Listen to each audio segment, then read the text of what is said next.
It's the 100th season of the Southern Conference, and the men's basketball season figures to be the most competitive it's ever been. Hi everybody, I'm Marky Billson, and tonight it's day number 2, I guess, in Southern Conference competition in men's basketball. Yesterday, Wofford defeated Mercer by a rather impressive count of 78-65. Storm Murphy looks like a star shooter. Ryan Lawson has muscle underneath. Terriers can't make any free throws, but it was a very impressive victory because Mercer has defeated some big-name opponents, namely Georgia Tech this season, and I think that really bodes well for the Southern Conference. Look, a couple of years ago, or 2019 actually, Bubba Parham came on my sports talk show and said, as the leading scorer in the Southern Conference, he wasn't going to transfer from VMI. And guess what? He transferred from VMI to Georgia Tech, where he's now the 6th man on the Yellow Jackets. Yellow Jackets are 4-3, but they're a middle-of-the-road ACC team. VMI, of course, a long-time loser in the Southern Conference, but you could be the star of the league. Hey, Isaiah Miller at UNCG even flirted with the NBA this offseason, declared for the draft, didn't go into it. He's back with the Spartans this season, but that could have been you, Bubba Parham, instead of sitting on the bench at Georgia Tech. So let's take a look at the season here, and to begin with, let's talk East Tennessee State, because this has been a team that has been completely revamped. They're 4-4 on the campaign, which actually, if you're looking at overall records, puts them in last place. Now in conference records, there's only been one game played. Wofford's 1-0, Mercer's 0-1, everybody else is 0-0. But talking about ETSU, this is a totally new team, and what's really been notable about this team has been brothers Darius and Ty Brewer transfers into the program. They've been a nice 1-2 punch for Jason Shea, but the thing is, the Buccaneers just don't look like they did last year. Now, that's to be expected. They won 30 games last year, but did they have to fall this far? That's the other question here. It wasn't just that they lost 3 starters, it was that 2 others transferred out, and Patrick Good said, you know what, I don't think I want to play my senior year here for his hometown team. Now, in my opinion, what put the Bucs behind the 8 ball this year was when, after Steve Forbes went to Wake Forest, ETSU decided, let's have a coaching search. They should have gone right to Jason Shea instead of waiting a week and said, you're our man. Then the players knew who their coach was going to be right away, and he could have gone right to shoring them up for this season and having them come back. ETSU didn't do that. They flirted with other coaches for a week, made Jason Shea look like a lesser coach. Then when they finally hired him, they called him a genius. Well, then why did you go and look for other coaches when you had this guy right there in the fold? ETSU, 2 of their victories, one came against Lee, which is a D2 school that, it's a D2 school, and they struggled with them. They were down with 5 minutes left to play against them. Columbia International's another D2 school, whomped them, but then again, so did the Citadel earlier this year. So ETSU is a real juggernaut, and they play Western Carolina tonight, and this has the makings of a very interesting contest. Western Carolina hasn't won in Johnson City since 1996. I know, I was there. I was actually sitting next to Chip Kessler, who was showing me how to be a basketball broadcaster. So thank you, Chip Kessler. That's true. And this was the year that Western Carolina went to the NCAAs, nearly defeated Purdue in the first round. This year, the Catamounts are coached by Mark Prosser, who seems to be that up-and-coming coach in the Southern Conference. You know, the Southern Conference, kind of a cradle of coaches. You always see good coaches come from the Southern Conference to major programs. Steve Forbes most recently, but going back to the day, Bobby Crimmins, Norm Sloan, those sort of guys, regardless, I'm not going to go down the entire list, obviously, but Prosser looks like he might be that next guy. Give you an example. X's and O's, the Western Carolina Catamounts, they're 7-2 this season. They've won 4 games in overtime. That speaks well of the strategy of Coach Prosser. Now, when Prosser was hired, Jason Shea's name, the new ETSU coach, his name was put in the mix for the job. Ultimately, the Catamounts decided to hire Prosser instead of Shea. That's an interesting storyline for tonight's ballgame. Another one of their leading scorers is Matt Halverson. Western Carolina's Matt Halverson, a senior guard, averaging approximately 15 points a game. He's from Kingsport, 20 miles away from ETSU's campus. Western Carolina is a 3.5-point underdog. That's what happens when you haven't won more than generation on the road at ETSU and you've lost 28 of 29. But this could be a real changing of the guard game.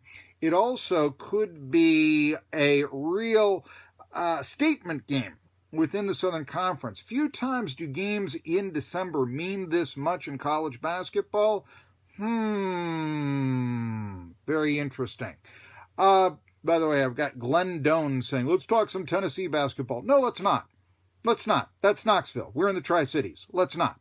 Let's talk about the home team, and let's talk about the local team. Let's talk about the local conference, the local players, instead of hiking our skirt up to Knoxville. Johnson City, the Tri-Cities, are the only metropolitan area in the entire world that have an inferiority complex to Knoxville,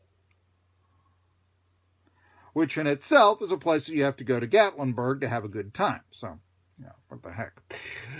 Let's now talk a little bit about a game going on right now. Last I saw, it was Furman 33, Chattanooga 32, with about a minute and a half to play in the first half. They are playing right now in Dig City. That's Chattanooga, you see. Furman's kind of an interesting team, 5-3. They're trying to be that team of the Southern Conference, which is kind of interesting because they haven't made the NCAA tournament in about 30 years. Regardless, Chattanooga's off to their best start since becoming a D1 program in the late 70s. They're 9-0. Now, recently they've been winning by small margins, but they've still been winning. But the thing is, David Jean-Baptiste, he scored 25 points against Northern Kentucky. They won 79-72 against the Norse, did the Mocs. And then what happened?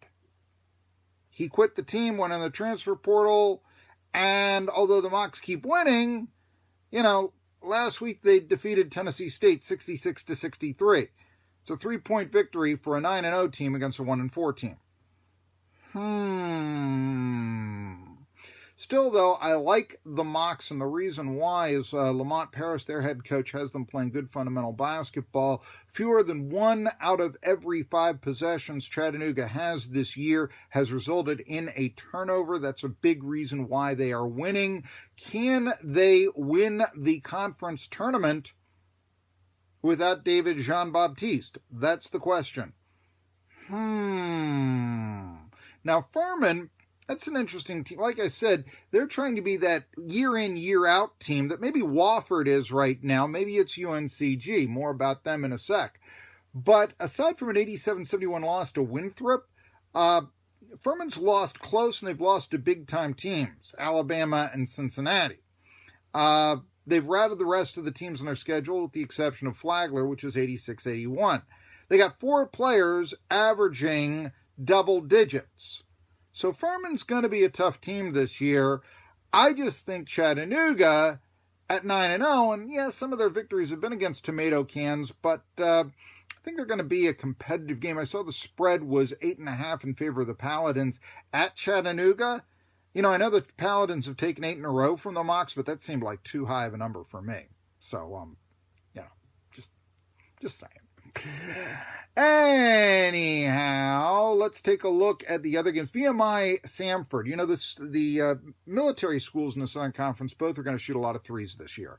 And that's what's going to make them very unpredictable. Now, VMI, though, kind of an interesting story. 5-4. Of course, they're the longtime losers. But, a lot of people have been saying Samford, their opponent tonight, 8 p.m. Eastern, 7 Central down in Alabama. Oh, look at the Bulldogs.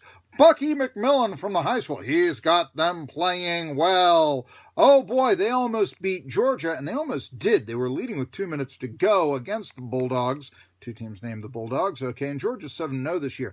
The Bulldogs, the ones from Samford, actually handed Belmont their only loss of the season so far. Very interesting. But VMI, although they've played a bunch of tomato cans and non-D1s, they did have a chance to play Virginia Tech in Blacksburg earlier this year, and the score was 64-57. And in fact, with 8 minutes to play, VMI was leading the nationally ranked Hokies. So that three-point strategy, it's the way basketball is going, and it's not going to stop. And they've got the idea, can VMI, and for that matter the Citadel over here, be able to control the tempo of their games? If they can, then you might see those military schools make some noise in the Southern Conference this year. As it is, I think they make it a very unpredictable league, and sure, it's the any given game, in the NFL, it's any given Sunday. Southern Conference this year, it's really going to be any given game. And as such, Samford is only a 2.5 point favorite against the Keydets. Let's figure this out. Bucky McMillan, I know the media down there loves him because he used to be a high school coach and all this. I say don't hire a coach directly from high school. I've always said that. You want to make him your assistant first, that's one thing. That's the way it is. But this is making a sergeant a general overnight. You don't do it. Okay, you tell the sergeant, well, you got to go to school and you got to pay your dues a little bit and all this. The same thing here in basketball coaching. You pay your dues as an assistant, then you become a head coach. But I will say this about VMI. They got 2 players back. They redshirted last year. And, McMillan didn't even have them starting to begin the season. Now, these 2 players are Myron Gordon and Christian Guess, and they're now his 2 leading scorers. So before you tell me, it's Bucky ball. He had his 2 best players. He inherited them. He didn't recruit them. And he didn't even recognize that they were his 2 best players. Okay. So that's one of the reasons why I say don't hire a head coach directly from high school. Assistant is one thing. Yeah, a high school coach wants to go up the ladder. He wants to better himself, certainly. But you become an assistant first and then head coach. They didn't do that. And, just like Bob Wade and Jerry Faust, that generally has a lot of failure written all over it.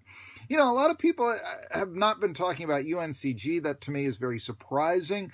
Isaiah Miller's best player in the conference, player of the year last year, flirted with the NBA draft, as I said, but he came back to the Spartans.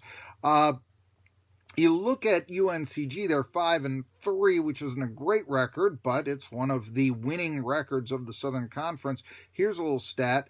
Going into today, every team in the SoCon was 500 or better. Only D1 league that can say that. This is why I think the Southern Conference is an up-and-coming league, and if you could put an Isaiah Miller into the NBA, it would be even more of an up-and-coming league. He has tailed off, didn't play against USC Upstate, South Carolina Upstate. Didn't play against them a few games ago. Sat out. UNCG still won. The Upstate Spartans aren't all that good, folks. That's not the greatest basketball program in the world. But still, they won a game that they should have won. All right.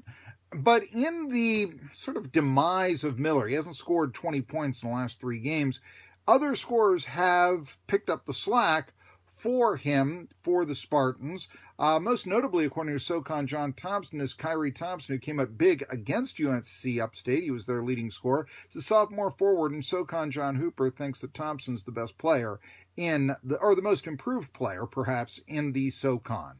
Remember that. Kyrie Thompson, sophomore forward, UNCG. That could be a big player for Miller when he's not scoring himself. Possibly to dish it off to. Well, Miller's not necessarily a point guard, but anyway.